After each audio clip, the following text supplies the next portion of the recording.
syukur. Come on. Ku tak akan berhenti memuji, meninggikan nama-Mu, selalu menari, memuliakan-Mu. Dibebaskan, dibangkitkan, hidup yang Kau beri, dan kini hanya untuk-Mu.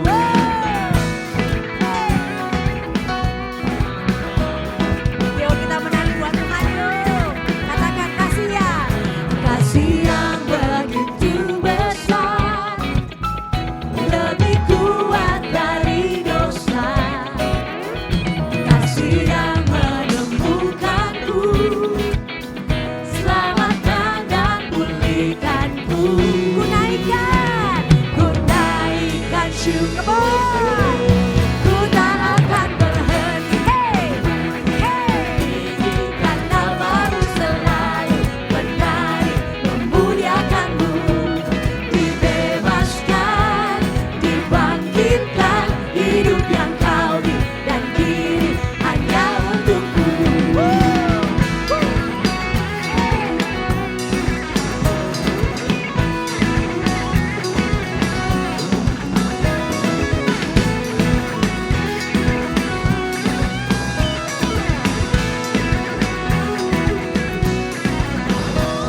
Ku naikkan syukurku, ku naikkan syukur. You sing it. Ku tak akan berhenti memuji, meninggikan nama-Mu, selalu menari, memuliakan-Mu. Dibebaskan, dibangkitkan, hidup yang Kau beri, dan kini hanya untuk-Ku. Tak akan berhenti memuji, meninggikan nama-Mu, selalu menari, memuliakan-Mu. Dibebaskan, dibangkitkan, hidup yang Kau beri, dan kini hanya untuk-Mu. Takkan berhenti meninggikan nama-Mu. Dibebaskan, dibangkitkan, hidup yang Kau beri, dan kini hanya untuk-Ku. Hidup yang Kau beri, dan kini hanya untuk-Ku. Hidup yang Kau beri, dan kini hanya untuk-Mu. Berikan sorak-sorai buat Tuhan Yesus yang dahsyat. Mari musisi sama-sama datang ke baitnya dengan ucapan syukur, amin.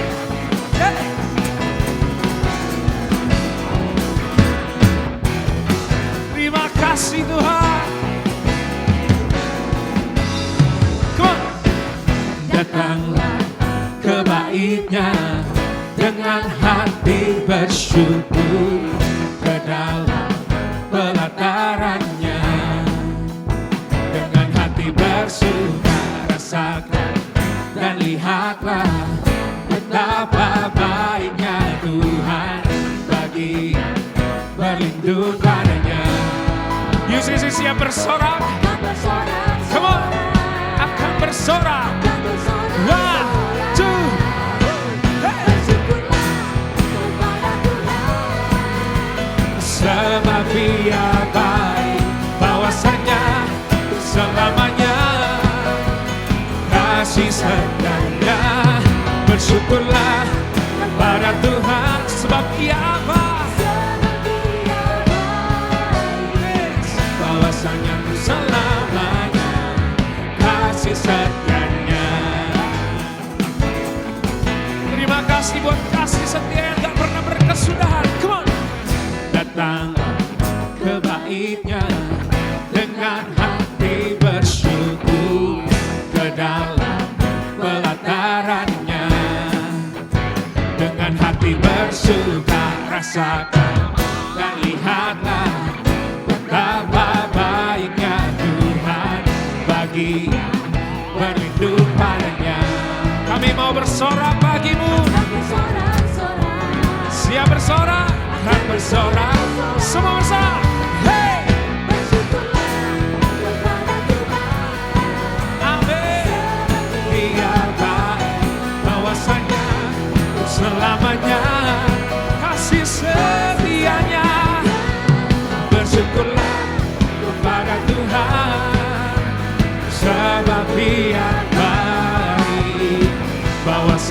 selamanya. Kasih setianya. Sama-sama tepuk tangan di atas kepala buat Tuhan Yesus. Bahwasanya untuk selamanya. Yes.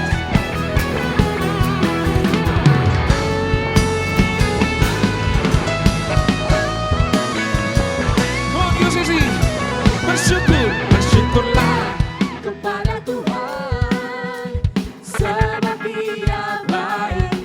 bahwasanya untuk selamanya. Kasih setianya. Yes, bersyukurlah kepada Tuhan, sebab Dia baik. Bahwasanya untuk selamanya. Kasih setianya. Siap lebih lagi. Come on. Bersyukurlah.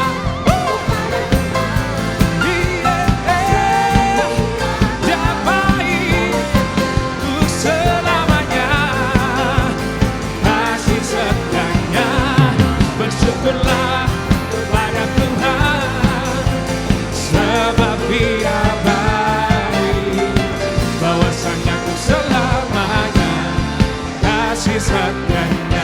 Bahwasanya untuk selama. Bahwasanya untuk selama. Bahwasanya kasih setianya. Sorakan, bersyukurlah.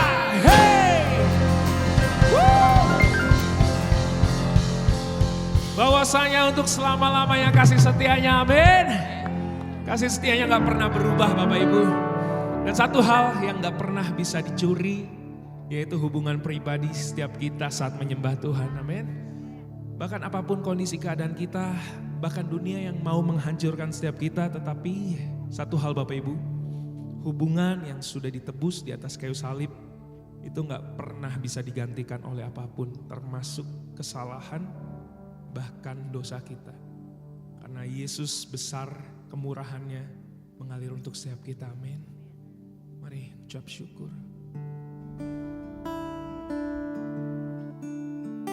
Terima kasih Tuhan. Kau hiasi kehidupanku dengan kemurahan-Mu. Kau rancangkan masa depanku penuh dengan harapan. Aku ada saat ini, semuanya karena kasih-Mu.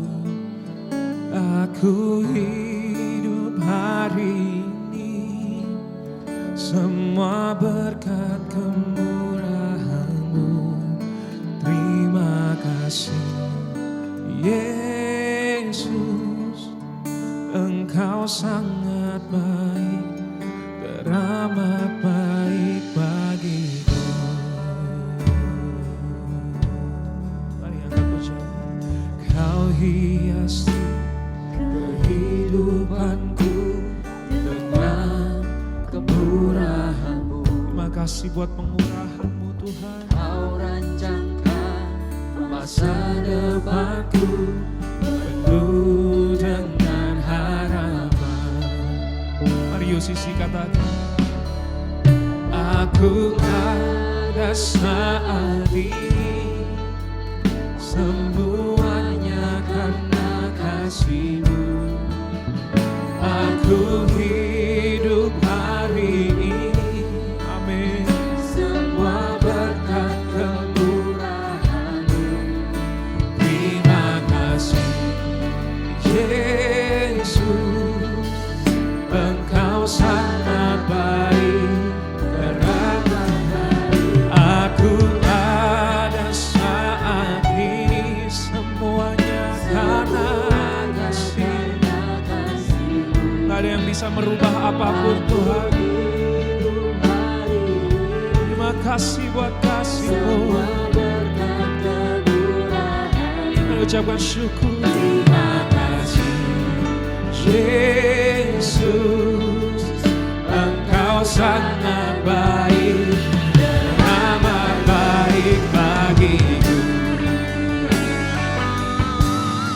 ucapkan syukur kita Bapak Ibu. Musisi angkat syukur. Terima kasih Tuhan.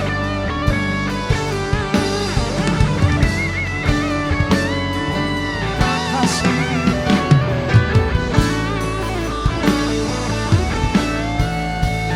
Aku Ada saat ini semuanya karena kasih-Mu. Aku hidup hari ini semua semua berkat kemurahan. Mari berterima kasih buat Dia. Terima kasih Amin. Yesus, Engkau sangat baik. Sekali lagi nyatakan. Aku ada saat ini semuanya karena kasih-Mu. Aku hidup hari ini semua berkat kemurahan-Mu. Terima kasih Yesus, Engkau sangat baik. Yes. Aku ada saat ini semuanya karena aku hidup. Yes. Semua berkat. Terima kasih Yesus, Engkau sangat baik, teramat baik bagi pada saat ini. Semuanya karena kasih-Mu. Aku hidup hari ini semua berkat kemurahan-Mu. Terima kasih Yesus, Engkau sangat baik, teramat baik. Aku ada saat ini semuanya karena kasih-Mu. Aku hidup hari ini semua berkat kemurahan-Mu. Terima kasih Yesus, Engkau sangat baik, teramat baik. Kasih Yesus, Engkau sangat baik, teramat baik. Terima kasih Yesus, Engkau sangat baik, teramat baik bagiku.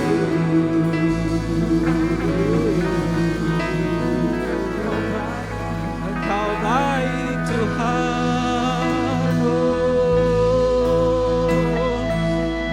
Musisi, mari menyembah Tuhan. Sadari, Sangat Dia terlalu baik buat kita. Yes, kita selalu ada di pikirannya. Siapa kita Tuhan? Siapa kami Tuhan? Kau begitu mengasihi kami luar biasa. Sampai Engkau mau turun ke dunia ini untuk menembus dosa-dosa kami Tuhan. Terima kasih buat kasih karunia-Mu. Grace upon grace.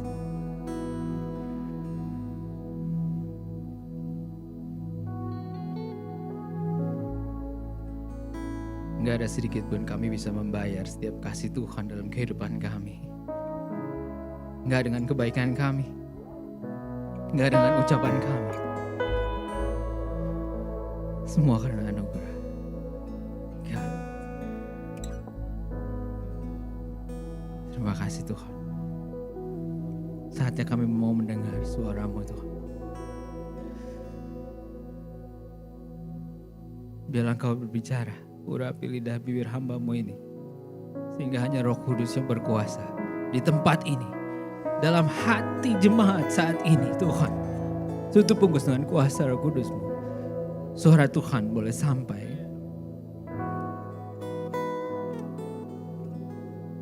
Apa yang Tuhan mau sampaikan isi hatimu sungguhnya Tuhan. Untuk kami boleh berubah. Dan kami konsisten. Itu semua karena anugerah Tuhan. Terima kasih Bapa, hanya di dalam nama Tuhan Yesus.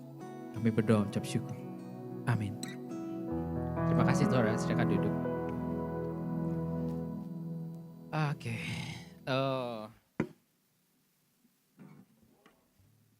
Seminggu ini dingin ya. Aduh. Saya juga lebih dingin lagi, soalnya saya ada di depan. Cuaca dingin, ini juga dingin. Oke. Hari ini mungkin firman yang saya coba sampaikan, kita akan mulai di tahun ini seperti udah tahu di sini ada, kita punya 3 tagline, ada devotion, powers us, unity strengthens us, and mission drives us. Jadi ini sebenarnya kalau secara singkat ya upreach, inreach, and outreach ya. Itu selalu digaungkan setiap saat bahwa DNA kita ya jelas pasti upreach, inreach, and outreach. Dan saat ini saya akan coba sampaikan mengenai, kita akan mulai dari devotion powers us. Kenapa saya akan mulai dari devotion powers us? Karena buat saya pribadi ini tuh benar-benar foundation ya, benar-benar basic banget.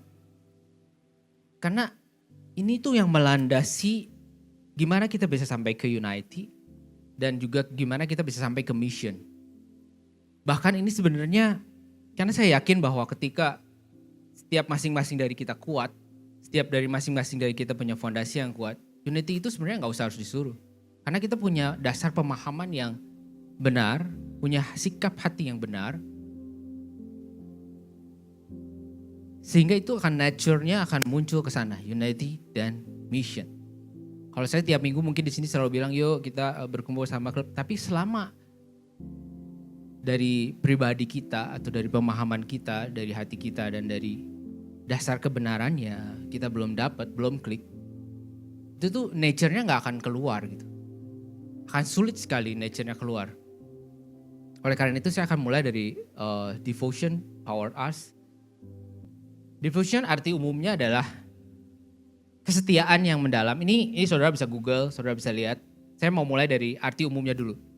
Devotion arti umumnya adalah kesetiaan yang mendalam, pengabdian sepenuh hati dan keterikatan penuh kepada seseorang atau sesuatu.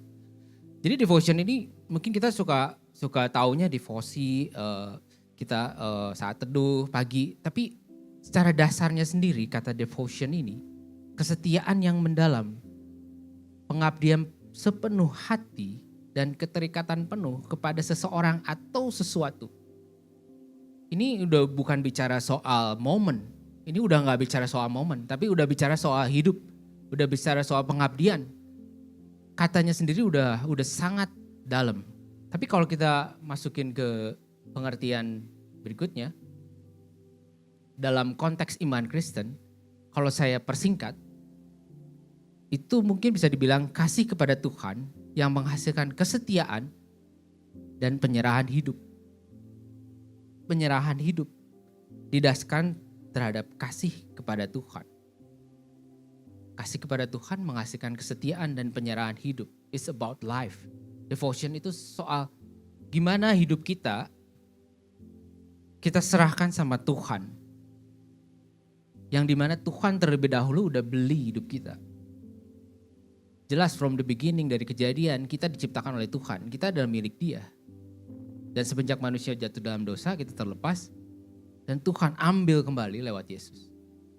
Ini makna umumnya doang ya. Tapi saya mau breakdown. Biasanya devotion itu erat kaitannya dengan orang nyambungin sama kata ibadah. Ibadah gitu. Devotion, ibadah apa? Ibadah minggu, ibadah di rumah, doa, saat teduh, ibadah. Devotion itu sangat erat dengan ibadah. Which is sebenarnya devotion dan ibadah itu sesungguhnya dua kata yang berbeda. Tapi dua-duanya saling berhubungan. Oke. Devotion dan ibadah. Kita buka di Roma 12 ayat 1. Yuk, kita buka di Roma 12 ayat 1. Kita mau belajar dari hari ini cukup banyak ayat-ayat karena saya mau meyakinkan saudara bahwa ini tuh dasarnya firmannya loh gitu. Bahwa apa yang kita lakukan, mungkin saudara sudah tahu. Ibadah itu pengabdian hidup dan segala macam. Tapi sometimes kita nggak tahu dasar kebenarannya itu benar nggak sih di Alkitab berkata itu. Karena itu bisa meyakinkan kita dan kita punya dasar pemahaman yang benar dan itu ngedrive kita untuk berbuat sesuatu yang benar. Di dalam Roma 12 ayat 1, karena itu saudara-saudara, demi kemurahan Allah, aku menasihatkan kamu supaya kamu mempersembahkan tubuhmu sebagai persembahan yang hidup, yang kudus dan yang berkenan kepada Allah, itu adalah ibadahmu yang sejati. Saya highlight kata ibadah. Saya pengen tahu, ibadah itu sebenarnya, apa ibadah itu seperti ini aja? Atau ibadah itu sesungguhnya benar-benar pengabdian seluruh hidup? Saya perlu tahu hal ini karena waktu saya menggali ini, benar gak sih ibadah yang dimaksud ini tuh ibadah yang mana nih? Ibadah minggu, ibadah doa, ibadah apa yang dimaksud mempersembahkan tubuh? Lalu saya coba cari berikutnya jelas saya cari dari kata asalnya. Ya ini saya juga gak bisa baca sih, ini apa. Cuma saya highlight kata ibadahnya. Karena saya search, gimana sih kata ibadahnya? Kata ibadahnya yang tanda merah dan merah. Ya. Paulus ini di sini pakai kata latreian, tapi kata dasarnya dari latreia. Saya coba pelajari ini. Dan makna dasarnya itu sebenarnya latreia itu kalau kita bedah, kata dasarnya latreia, makna dasarnya pelayanan kepada Allah, pengabdian, ibadah dalam arti melayani sebagai hamba. Jadi Paulus menggunakan kata latreia di dalam ayat ini, sesungguhnya itu mau menyatakan bahwa ibadah yang sesungguhnya itu adalah melayani sebagai hamba. Di mana hamba pada masa itu 100% udah dibeli punya tuannya. Jadi seluruh hidup kita adalah ibadah. Dari ayat ini aja kita udah bisa tahu. Seluruh hidup kita adalah ibadah. Pekerjaan kita ibadah. Ketika kita melayani istri, melayani suami di rumah itu ibadah. Ketika kita melayani anak itu ibadah. Ketika kita ketemu klien itu ibadah. Semua hal dalam hidup kita adalah ibadah sebagai bentuk pengabdian kita sama Tuhan. Jadi kalau sekarang ini kalau saya kerja, saya cari uang, tujuannya cari uang, itu sesungguhnya belum merupakan ibadah pada Tuhan kalau tujuan kita masih cari uang. Tujuan kita adalah melayani Tuhan lewat pekerjaan kita supaya kita dapat uang jadi saluran untuk pekerjaan Tuhan. That's ibadah. Pemikiran yang benar terhadap ibadah itu apa yang kita kerjakan itu kita tuh hambanya Tuhan. Kita bekerja ketemu orang bukan buat supaya kita nyaman, supaya kita kaya. Tapi jelas di sini dikatakan kita tuh hamba. Sebenarnya banyak kata-kata lain dalam bahasa Yunani yang katanya menyangkut kata ibadah. Ada sebutnya proskuneo, menyembah, sujud. Ada sebomai, menghormati. Tapi dalam ayat ini Paulus menggunakan kata latreia untuk menyatakan bahwa kita tuh mempersembahkan tubuh karena kita tuh hamba. Dari ayat dasarnya saya jadi tahu persis. Benar loh. Kalau saya percaya Tuhan, saya percaya firman. Firman mengatakan hal ini. Kenapa saya harus gali ini sampai ke dalam? Karena kalau saya nggak gali sampai ke dalam, saya nggak tahu sebenarnya apa maksud Paulus. Dan itu nggak masuk dalam karena orang biasanya kalau udah mengerti, masuk dalam pengertian, masuk dalam hati, dia akan melaksanakan secara nature. Oke. Latreia selalu menunjuk pada pelayanan hidup yang dipersembahkan kepada Tuhan. Seperti saya bilang tadi, semua yang kita kerjakan, semua yang kita lakukan, pelayanan hidup. Jadi ibadah itu bukan cuma sekedar di sini. Kita keluar bebas. Biasanya apa yang kita kerjakan di saat pekerjaan, kita udah mulai lupa nih hari Senin. bahwa itu ibadah. Yang kita tahu kita lagi cari uang buat keluarga kita. No. Kita lagi kerja buat Tuhan. Even hasilnya itu jadi saluran buat keluarga kita, buat orang-orang dan lain-lain. Tapi sesungguhnya mindsetnya harus tepat dulu nih. Bahwa kita tuh hambanya Tuhan. Oke. Jadi kalau Roma 12 ayat 1, kalau saya terjemahkan secara bahasa saya gitu ya. Dalam kehidupan. Aku menasihati kamu saudara-saudara oleh kemurahan Allah untuk mempersembahkan tubuhmu sebagai korban yang hidup, kudus dan berkenan kepada Allah. Itulah pengabdian hidupmu yang sejati. Kalau saya boleh saat ini saya ganti ibadahnya itu jadi pengabdian hidup yang sejati. Jadi mempersembahkan tubuh itu bukan hanya pada saat di gereja, kita itu disebut pelayanan, lagi ya itu bagian dari itu. Tapi bukan cuma saat itu, saat kita komsel, saat teduh, doa. Tapi sepanjang waktu kita, every minute, every second, itu pengabdian hidup. Makanya ketika saudara mengerti hal ini, saudara akan hati-hati dalam berbicara. Saudara akan hati-hati dalam berpikir. Saudara akan hati-hati ketika kita mau melakukan sesuatu. Apakah ini menyenangkan Tuhan saya atau tidak? Kalau dari pemahaman dasar ini aja kita udah mulai ngerti, itu sangat membantu saya ketika saya mau mengambil keputusan atau bahkan bertindak sederhana. Nanti saya akan ceritakan mungkin sedikit kesaksian tentang saya. Tapi dengan tahu hal ini aja, kita tuh mau menyenangkan Tuhan kita. Tuhan kita tuh bukan bos kita, ya which is ya bos kita, tapi bos sesungguhnya kan jelas kita melayani Tuhan. Bahkan ya kita bilang bahwa layani seperti kamu melayani Tuhan. Ya bukan seperti lagi, tapi memang kita seumur hidup kita, sepanjang waktu kita, itu adalah pengabdian. Ketika saya di tempat sini, saya mau share bukan karena saya pengen jadi pengkhotbah atau pengen jadi, no. Karena tugas saya mau share nih, ada berita, Injil itu berita baik. Berita baik nih pemahaman tentang ibadah. Bahwa ibadah itu seluruh hidup kita loh. Ketika kita mau kembali ke dosa lama kita akan berpikir bahwa ini menyenangkan hati Tuhan atau tidak. Cukup satu dasar ini aja, udah breakthrough, bikin saya breakthrough banyak. Karena ini memagari kita bahwa hidup kita tuh punya Tuhan loh. Bukan punya diri kita sendiri. Mungkin di dunia selalu bilang, apa ya, my body, my apa itu Kak Cincin. Pokoknya kita gak bisa, terserah gue deh, itu kan tubuh-tubuh gue gitu. Kalau saya bicara di Twitter, terserah gue mau kayak apa. Tapi enggak, kita juga dari hal-hal fisik pun kita bisa menghargai diri kita sendiri. Dengan mengetahui bahwa kita tuh punya Tuhan. Jadi kalau saya gabungkan antara devotion dan ibadah. Devotion tuh arah hatinya. Sedangkan ibadah itu ekspresinya dari arah itu. Devotion tuh bagaimana sikap hati kita terhadap Tuhan, pemahamannya tadi. Bahwa kita tuh hamba hati terekat pada Tuhan. Tapi ibadah itu ekspresinya. Jadi kalau saya sebut satu kata di sini, devotion itu disuntikan ke dalam ibadah kalau bahasanya saya. Sehingga ibadah itu memiliki sikap hati yang benar ketika kita melakukannya. Saya bicara soal hidup. Jadi ketika devotion masuk ke dalam hidup saudara, ibadah atau hidup saudara akan menjadi benar ketika melakukannya karena hatinya benar. Terpaut sama Tuhan, terpaut pada kebenaran firman.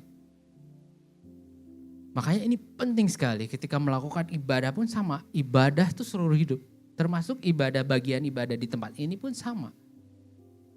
Tujuan kita bukan mau show off. Tapi ketika devotion disuntikan ke dalam ibadah,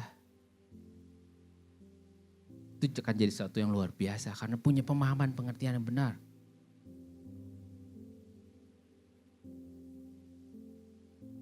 Kalau tadi kita belajar dari Paulus, sekarang saya mau belajar dari satu ayat yang Yesus bilang juga sama mengenai ibadah dan devotion.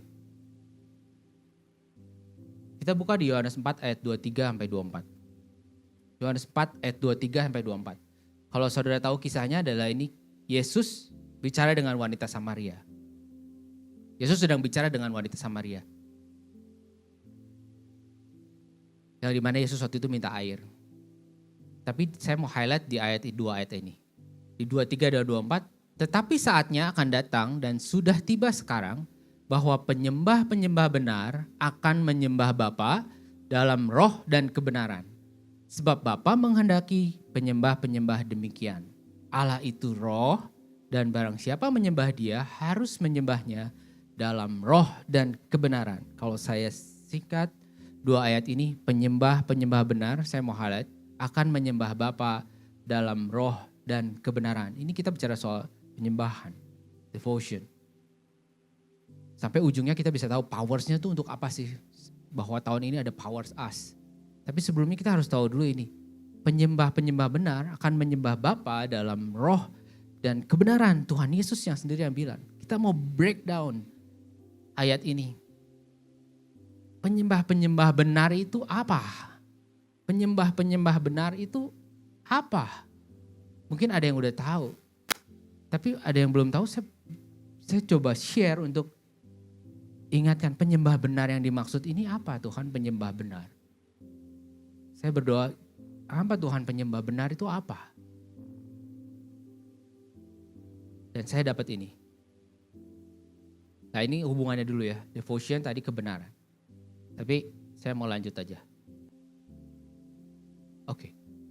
Kita bicara soal penyembah benar. Penyembah benar, syarat mutlaknya ini adalah satu. Menyembah Allah melalui Yesus Kristus. Menyembah Allah melalui Yesus Kristus. Ada ayatnya. Yohanes 14 ayat 6 berkata, kata Yesus kepadanya, akulah jalan dan kebenaran dan hidup. Tidak ada seorang pun yang datang kepada Bapa kalau tidak melalui aku. Dikuatkan juga di 1 Timotius 2 ayat 5. Karena Allah itu Esa dan Esa pula dia yang menjadi pengantara antara Allah dan manusia. Yaitu manusia Kristus Yesus. Jadi ketika melakukan sesuatu yang disebut ibadah hidup, menyembah Tuhan. Syarat utamanya sebelum sampai ke kita melakukan sesuatu. Kita harus sadar dulu bahwa kita bisa sampai sama penyembahan terhadap Tuhan.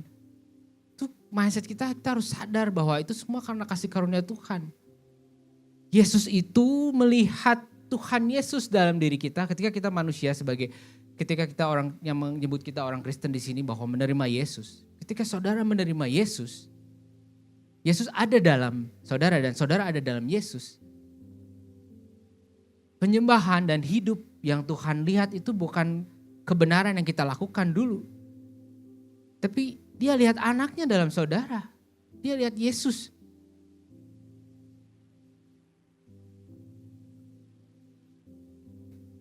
Makanya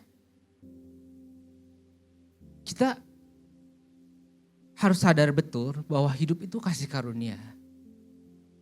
Jadi apa yang kita dapat, apa yang kita punya, apa yang kita keberhasilan kita, atau ketika kita melayani,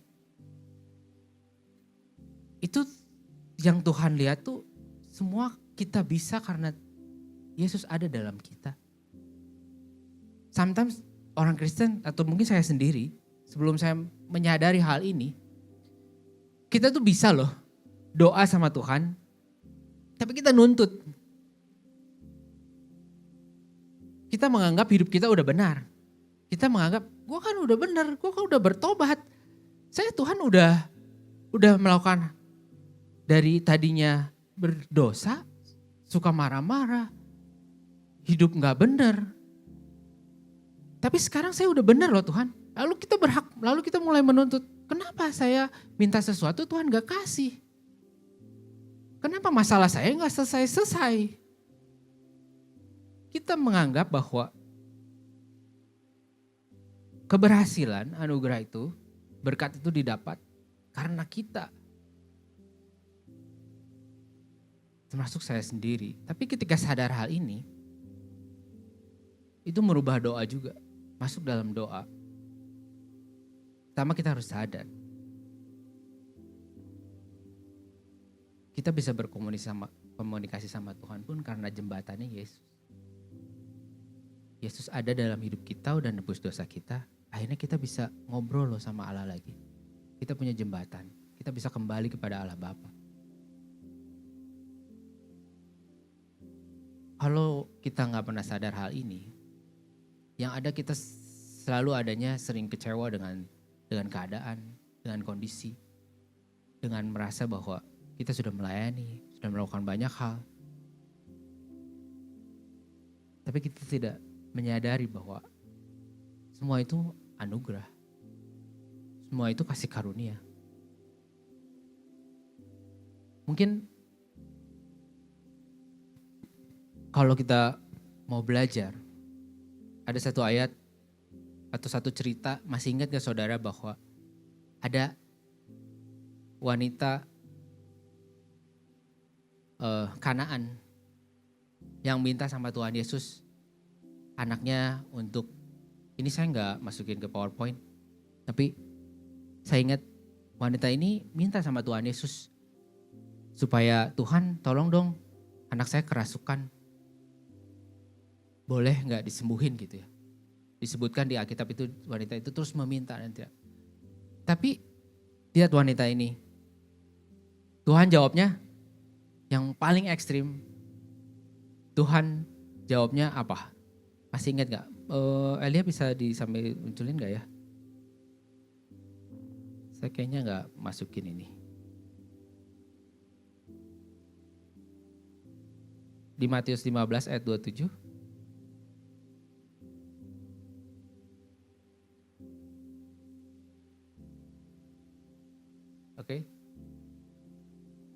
Oke, kalau enggak apa-apa. Di Matius 15 ayat 27, ya, kata perempuan itu, benar Tuhan, namun anjing itu makan remah-remah yang jatuh dari meja tuannya.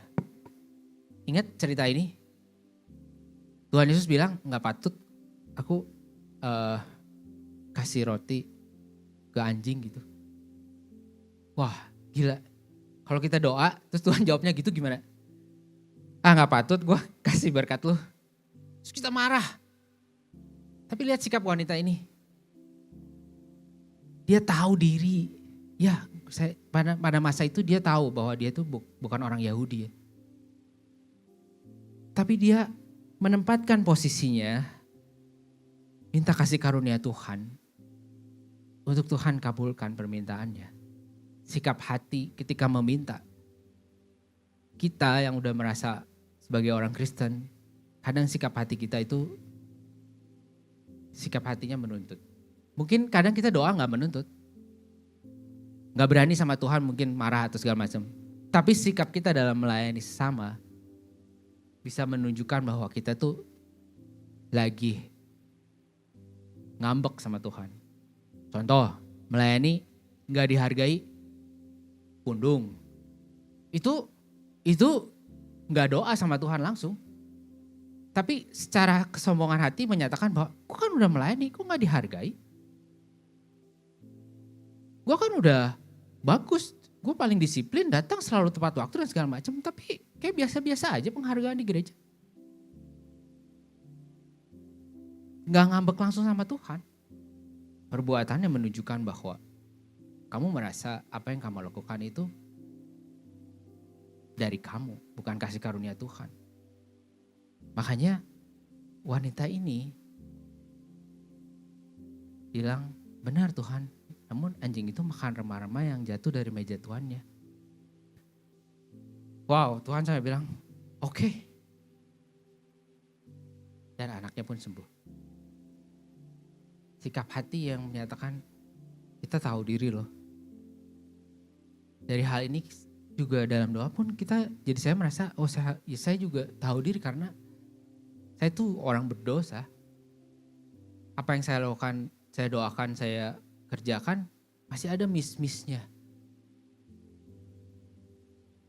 Nah, kita mau belajar juga coba dari Paulus. Coba lihat Paulus.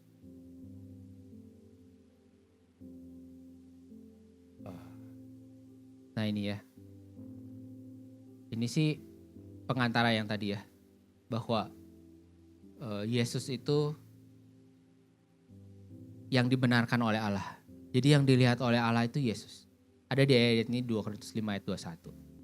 Jadi hal dasar dari kata powers-nya itu dari devotion powers us yang paling mendasar. kekuatan untuk hidup menjalankan kebenaran firman melalui kesadaran akan kasih karunia-Nya. Selalu sadar bahwa semuanya itu karena kasih karunia Tuhan. Oke, wah ini kecil ya. Kita belajar dari Paulus ya. Kalau sikap kita sometimes seperti itu dalam melayani dan dalam kehidupan, bagaimana dengan Paulus? Di 2 Korintus 11 ayat 23-30, karena kecil mungkin saya bacakan ya. 2 Korintus 11 ayat 23-30. Apakah mereka pelayan Kristus? Ini Paulus lagi cerita nih. Aku berkata seperti orang gila. Aku lebih lagi. Aku lebih banyak berjeli lelah. Lebih sering di dalam penjara. Didera di luar batas. Kerap kali dalam bahaya maut. 5 kali aku disesah orang Yahudi. Setiap kali 40 kurang 1 pukulan. 3 kali aku didera. 1 kali aku dilempari dengan batu. 3 kali mengalami karam kapal. Sehari semalam aku terkatung-katung di tengah laut. Dalam perjalananku aku sering diancam bahaya banjir dan bahaya penyamun, bahaya dari pihak orang-orang Yahudi dan dari pihak orang-orang bukan Yahudi, bahaya di kota, bahaya di padang gurun, bahaya di tengah laut, dan bahaya dari pihak saudara-saudara palsu. Aku banyak berjerih lelah dan bekerja berat, kerap kali aku tidak tidur, aku lapar dan dahaga, kerap kali aku berpuasa, kedinginan dan tanpa pakaian, dan dengan tidak menyebut banyak hal lain lagi, urusanku sehari-hari yaitu untuk memelihara semua jemaat-jemaat. Jika ada orang merasa lemah, tidakkah aku turut merasa lemah? Jika ada orang tersandung, tidakkah hatiku hancur oleh duka cita? Jika aku harus bermegah, maka aku akan bermegah atas kelemahanku. Baca cerita ini, saya jadi malu sendiri. Gak berani nuntut apapun. Paulus yang udah sedemikian seperti kita, segimana Paulus sih? Saya yakin sih di tempat ini gak ada yang segimana Paulus sih. Kalau sampai seperti ini. Tapi dia bilang, kalau aku harus bermegah, aku bermegah atas kelemahanku. Cara pandang Paulus beda. Dia melakukannya karena kasih. Dan dia percaya kuasa Tuhan yang turut bekerja dalam dianya. Jadi cara pandang Paulus gini. Paulus tuh kuat menghadapi itu semua. Karena dia merasa aku tuh lemah. Aku bisa melakukan semuanya karena kasih karunia Tuhan ada dalamku. Makanya gak apa-apa deh. Gue mah ada sebenarnya mah lemah. Ini semua terjadi karena Tuhan yang menguatkan aku. Kasih karunia Tuhan. Sometimes kita jalan pikirnya suka terbalik ya. Karena gue bisa, makanya gue mau melayani, mau melakukan hal ini. Karena saya bisa. Kalau Paulus beda. Karena saya lemah, saya butuh Tuhan, makanya saya kuat. Karena saya lemah, saya kuat. Jarang di sini mungkin termasuk saya sendiri juga bisa. Oh saya bisa karena saya punya skillnya di situ, saya mampu di situ. Tapi hatinya tidak berkata bahwa saya sebenarnya nggak bisa. Tapi karena kasih karunia Tuhan, saya bisa. Dalam bekerja, dalam melayani. Mindset ini penting banget ya. Kita belajar dari Paulus. Justru karena kita lemah. Semua itu by grace, by grace, by grace.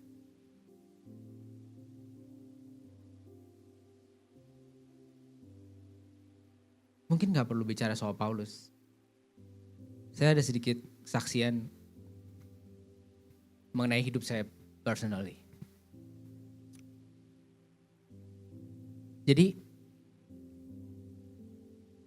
di hubungan saya dengan cucu,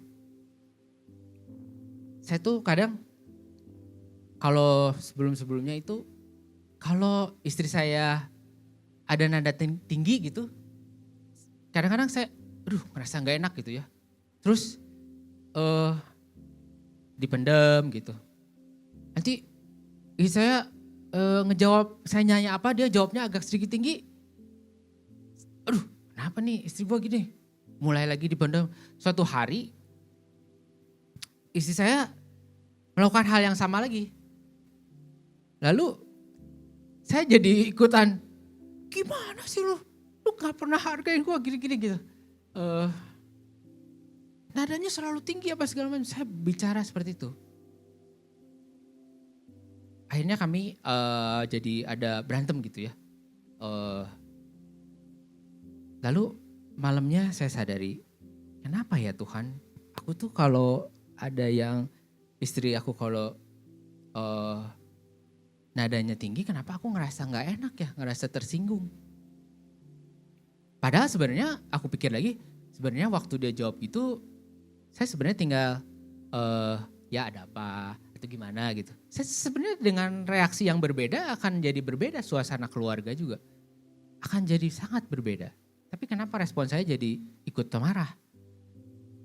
Saya merenung di malamnya dan Tuhan ingatkan satu hal. Akhirnya saya nemu jawabannya. Ternyata selama ini saya tuh merasa bahwa kenapa saya merasa gak dihargai? Karena saya merasa saya yang kuat. Saya di keluarga itu gue yang cari duit, gue yang biayain semuanya, gue yang ngurus rumah tangga juga gak pernah ditinggalin. Masak ya saya senang masak, saya masak. Station kitchen karena saya senang masak, semua saya cuciin. Nyuci saya bantuin juga, tugas dia memang nyetrika. Saya pengen gak suka nyetrika, kalau nyetrika itu panas. tapi saya melakukan hal itu. Setelah saya pikir-pikir, karena saya merasa sudah melakukan hal itu, kok lu gak hargain gue sih? Saya melakukannya bukan untuk Tuhan. Saya melakukannya untuk saya sendiri dan untuk pokoknya keluarga ini ada yang ngurus gitu. Mindset yang salah. Dikasih satu kejadian yang mungkin bukan intinya, ke-trigger satu hal jadi berantem, jadi ribut. Dan itu kalau diributnya dilanjutin, lalu saya nggak merenung dan nggak segala macam, terus itu lama-lama jadi bom waktu, malah amit-amit bisa jadi apa gitu, kita nggak tahu. Tapi saya mencari Tuhan, saya berdoa, saya minta ampun bahwa oh iya ya, selama ini tuh saya butuh penghargaan karena saya merasa saya melakukannya memang untuk mencapai penghargaan. Secara tidak langsung pengen dihargai sama istri, pengen dihargai sama anak. Penghargaan itu akan muncul sesungguhnya nature kalau kamu melakukannya dengan tulus. Aduh, itu benar-benar memerdekakan saya malam itu. Tuhan, saya minta ampun, saya mau melakukannya dengan kasih. Apa yang saya kerjakan, saya memasak itu bukan saya memasak hanya untuk istri saya saja. Saya melayani, tapi saya melayani Tuhan karena saya bersyukur Tuhan udah kasih istri saya, udah kasih anak saya untuk menemani saya, menjadi penolong buat hidup saya.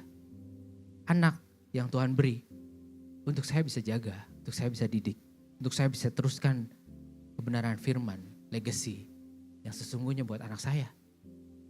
Ketika saya tahu mengerti hal ini, ibadah itu adalah kasih, termasuk ibadah dalam rumah tangga, merubah mindsetnya, memerdekakan saya. Ketika saya melakukannya lebih plong gitu. Kalau dulu saya sambil nyuci, terus ini mah yang nyuci, terus ini mah yang masak, ini mah terus itu, ini mah yang cari duit. Gua udah cari duit, gua udah ini, gua udah itu. Menyiksa saudara, menyiksa sekali. Tapi setelah saya tahu dasar firman ini, baca Paulus, gue mah gak ada apa-apanya. Melayani aja belum sampai segitu, mau melayani keluarga, belum melayani banyak orang. Masih melayani keluarga sendiri. Udah nuntut macem-macem. Masih melayani keluarga sendiri udah berani bilang, kenapa Tuhan gue kayak gini, gue udah baik ini. Apa sih, ini semua kasih karunia Tuhan bilang. Apa yang mau kita tuntut dari Tuhan? Percaya saudara, ini juga mungkin masukan buat para suami atau istri-istri yang lebih dominan atau lebih mendapatkan duit lebih. Ini hati-hati. Karena itu bisa consume saudara di rumah tangga bahwa I am the man. No, God is the man. Kita tuh hamba. God is the man. Gak ada yang dominan dalam keluarga saya atau istri atau siapa. No. Kita sama-sama jadi hambanya Tuhan. Kalau dalam rumah tangga semua punya mindset yang sama seperti ini. Gila, itu pasti bakal luar biasa rumah tangganya. Luar biasa, pasti. Masing-masing pasti pengen beri, masing-masing pasti pengen beri, masing-masing pasti pengen beri. Bukan masing-masing pengen konsum. Gila gue gak diperhatiin, gila gue gak dikasih kado, gila ini anniversary dia gak inget. Gila, semua akan jadi masalah ketika semua mau konsum. Karena kita gak sadar semua itu kasih karunia. Karena kasih karunia malah kebalik, kita mau kasih. Saya mau kasih sama istri saya mau kasih sama anak, saya mau kasih sama Irwan nanti beli Masaru, saya mau kasih, saya mau kasih semuanya. Mindset dasar yang penting banget buat saya. Sebelum kita bergerak apapun.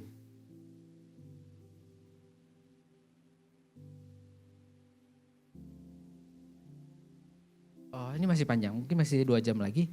Karena saya mau bahas ayat-ayat. Tadi baru penyembah-penyembah benar ya. Penyembah benar syarat mutlaknya menyadari bahwa kita bisa ngobrol sama Tuhan. Kita bisa berbuat sesuatu itu karena Kristus ada dalam diri kita. That's it, syarat mutlak, gak ada lagi. Lalu Tuhan bilang, menyembah dalam roh. Apa arti menyembah dalam roh? Mungkin saya gak bahas terlalu dalam lagi. Karena pasti bakal lebih panjang. Tapi saya bahas secara intisarinya. Menyembah dalam roh.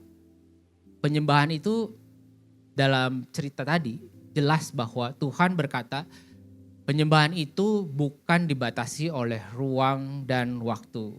Karena apa? Kita baca si perempuan ini, orang Samaria ini bilang bahwa nenek moyang kami menyembah di atas gunung ini. Tapi kamu katakan bahwa Yerusalemlah tempat orang menyembah. Terus Yesus bilang, percayalah kepadaku hai perempuan, saatnya akan tiba bahwa kamu akan menyembah Bapa bukan di gunung ini dan bukan di Yerusalem.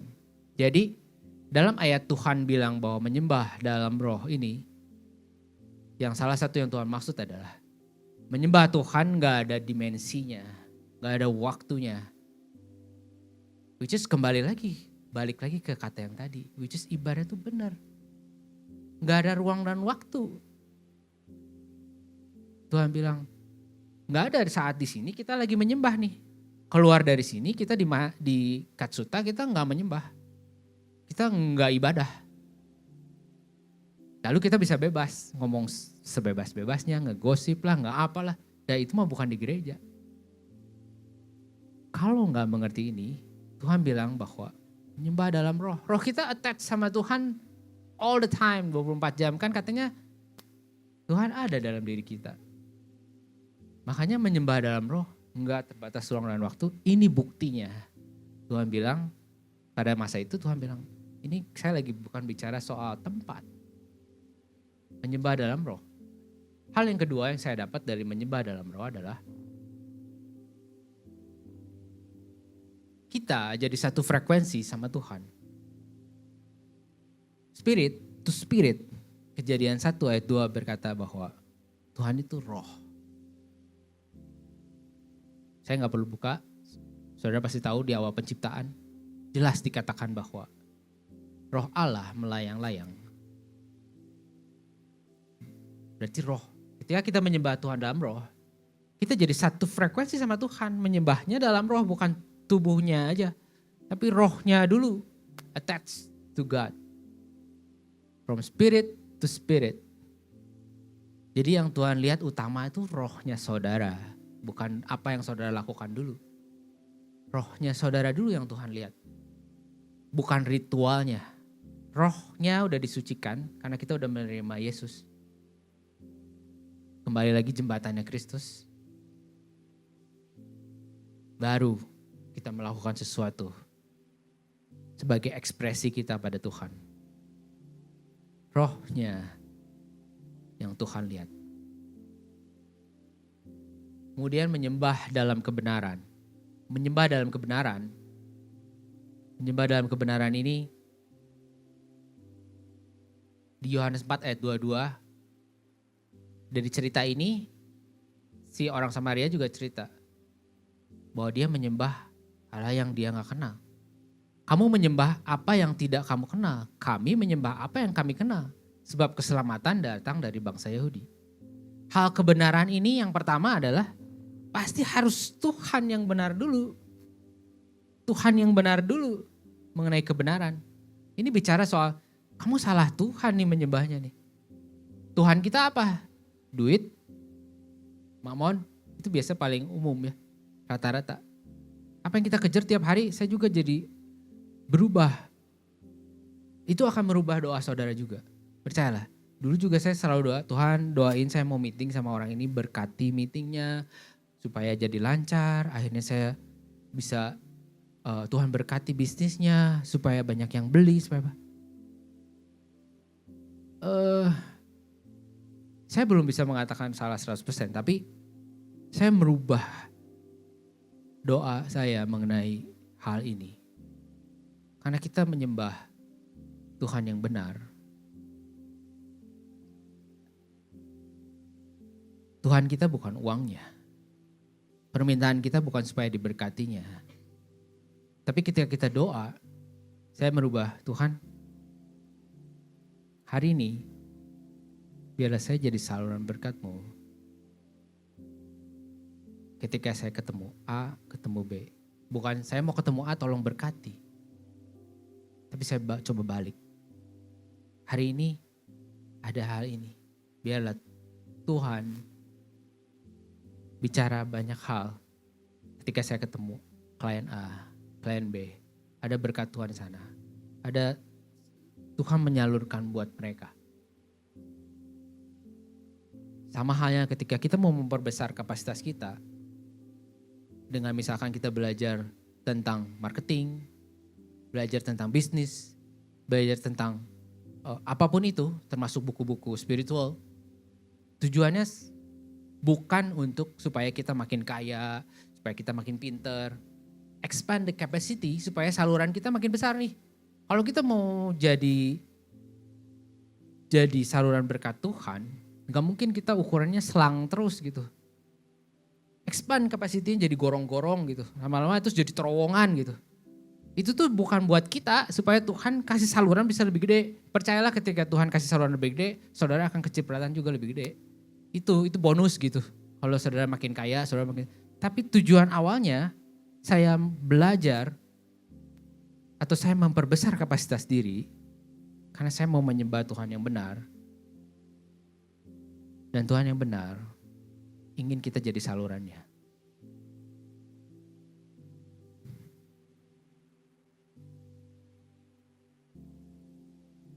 Selain itu, kebenaran juga bicara soal sikap yang benar dalam menyembah Dia dan benar sesuai kebenaran firman.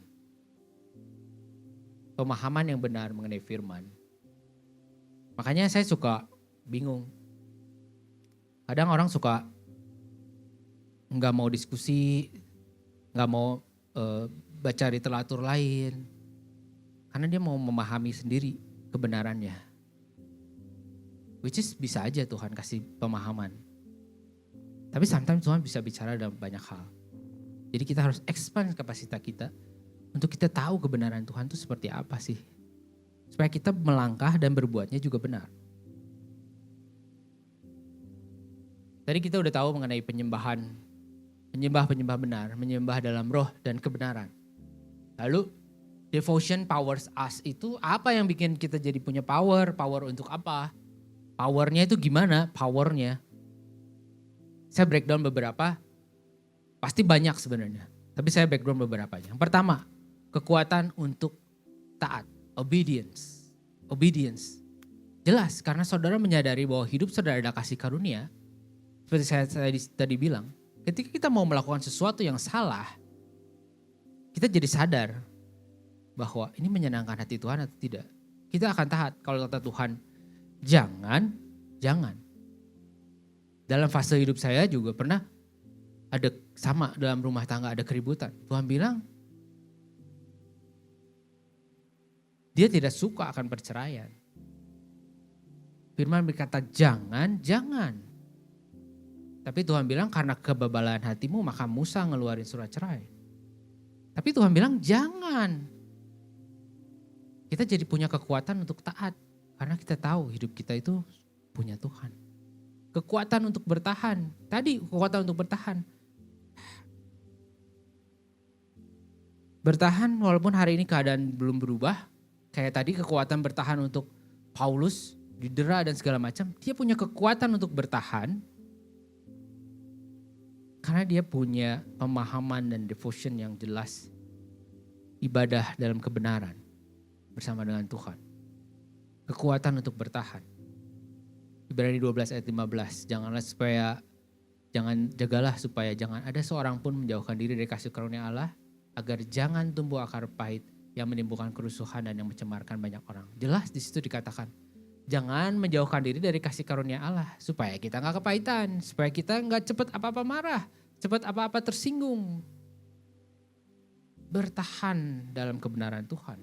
Kekuatan untuk berubah pasti, karena mindset kita udah berubah.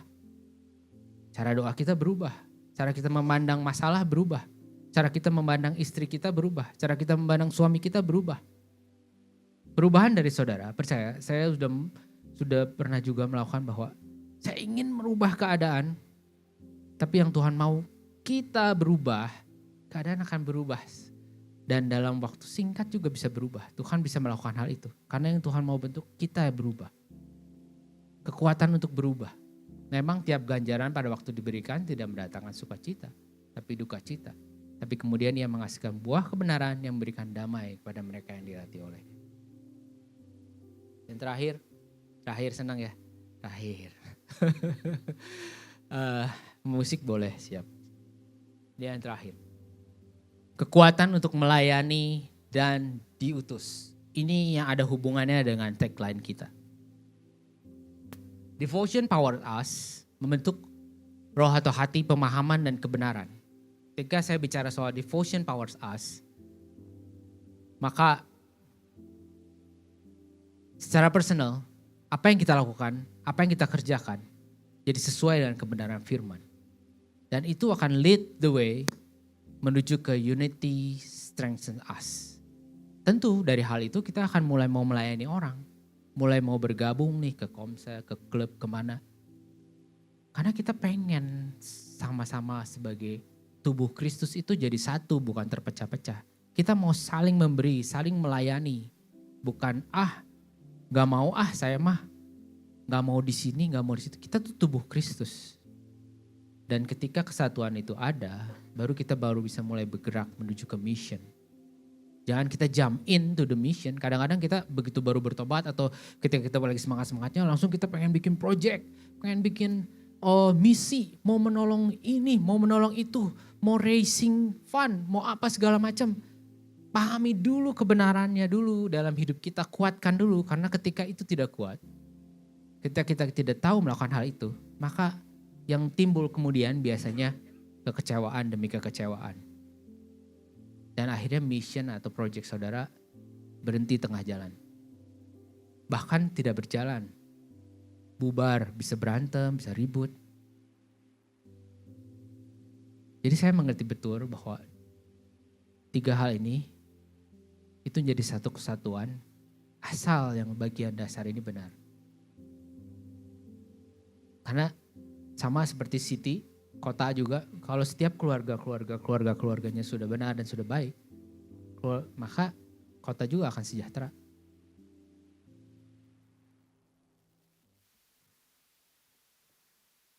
Jadi hari ini saya mau ingatkan bahwa hidup kita itu semua kasih karunia.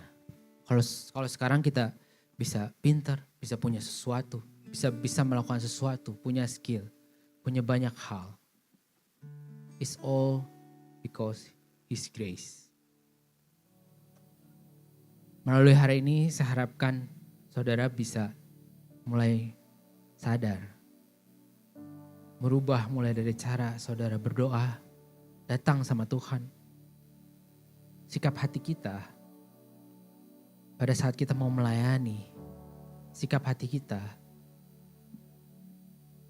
saat meminta berkat, sikap hati kita saat mengurus anak kita, istri, ayah, ibu. Seluruh hidup kita itu pelayanan, saudara. Seluruh hidup kita adalah penyembahan sama Tuhan. Bukan saya cuma di panggung ini saja. Kalau cuma di panggung ini saja, ketika saya turun ke bawah mungkin saya bisa menyakiti saudara. Bisa mengecewakan saudara. Tapi kalau kita semua sadar bahwa pelayanan sesungguhnya adalah seluruh hidup, tidak terbatas ruang dan waktu.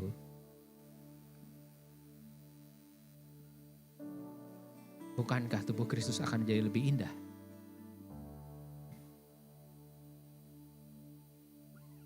Dan mereka bisa lihat Yesus. Mereka yang gak kenal Yesus. Tugas kita akan jadi ambassador-nya Tuhan. Mereka bukan lihat kita UCC. Tapi mereka lihat Yesus dalam masing-masing diri kita. Kebenaran firman hari ini. Saya berdoa. Jadi breakthrough buat pikiran saudara.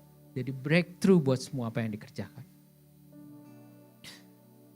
Mari saudara, kita bangkit berdiri. Ada satu nyanyian, pujian. Buat saya sungguh memberkati. Dan ini memberkati saya luar biasa. Pujian ini sangat memberkati saya karena kita sangat berterima kasih sama Tuhan. I'm really grateful to God. Saya bisa berdiri di sini sampai hari ini. Manusia yang berdosa, penuh kesalahan. Tapi Tuhan tetap mau pedulikan. Tuhan mau angkat. Tuhan mau tolong. Saya gak tahu masalah saudara apa. Tapi percayalah. Kembali kepada Tuhan. Menyadari kasih karunia-Nya.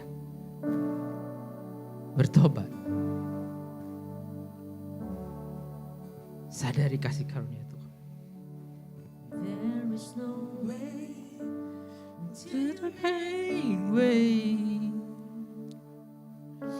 grace upon grace, hallelujah. Even though I don't deserve it, you did it. Even though I don't earn it, you give it.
saudara. Yes.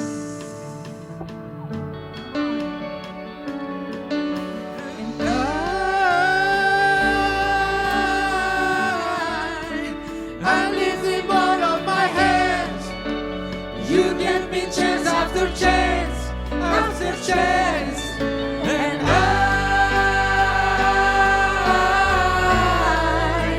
I'm giving all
Tuhan dalam hidup kami Tuhan.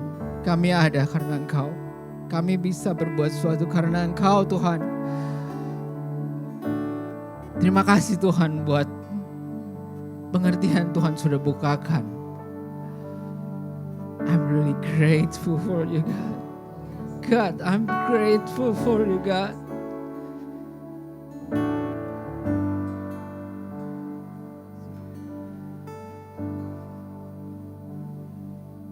All my life you always been by my side. Saat kami masih berdosa. Saat kami Tuhan pulihkan. Terima kasih Tuhan, ajar kami setiap hari menyadari hal ini. Roh Kudus, kami butuh kasih karunia Tuhan. Untuk terus sadar bahwa hidup hanya atas kasih karunia Tuhan. Terima kasih buat kesempatan kami melayani-Mu Tuhan. Ada di tempat ini, ada di pekerjaan kami, ada di keluarga kami, ada di society, ada di lingkungan kami Tuhan. Terima kasih Tuhan buat semuanya. Bukan karena keinginan kami, tapi karena Tuhan melit kami ke arah sana Tuhan. Ajar kami untuk hidup dalam kebenaran-Mu selalu. Roh Kudus, lead the way every day, every moment, every second. Lead the way. I'm so grateful for you. Terima kasih Tuhan buat semuanya. Firman hari ini kami meteraikan hanya di dalam nama Tuhan Yesus Kristus. Semua yang percaya sama-sama katakan amin.